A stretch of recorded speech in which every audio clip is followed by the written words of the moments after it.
જૂનાગઢ, પોરબંદર અને દ્વારકાના ઘેડ વિસ્તારને લઈ અને અમે સતત સંઘર્ષ કરી અને 25 ઓક્ટોબર 2024ના રોજ ઘેડમાં ખેડૂત મહાપંચાયત કર્યા પછી સરકાર અચાનક જાગી અને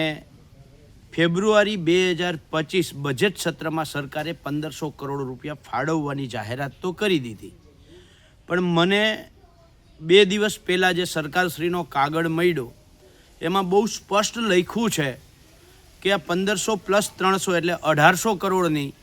સૈદ્ધાંતિક મંજૂરી મળી છે, હજી સુધી વહીવટી મંજૂરી મળી નથી। ત્યારે સવાલ એ ઊભો થાય છે કે ઘેડ વિસ્તારમાં કામ કરવું હોય તો ડિસેમ્બરથી લઈ અને મે મહિનો આ ઉત્તમ સમય છે। આજે જાન્યુઆરી તો ચાલે છે, હજી સુધી જો વહીવટી મંજૂરી 11 મહિના પછી એ ન મળી હોય, હવે 1 મહિનો બાકી છે, ફરીથી નવું બજેટ સત્ર આવશે, તો સરકાર માત્ર અને માત્ર જાહેરાતો કરવી, સૈદ્ધાંતિક મંજૂરીઓ આપવી આટલું જ કરવા માગે છે કે ઘેડનો ખરેખર અર્થમાં વિકાસ કરવા માગે છે?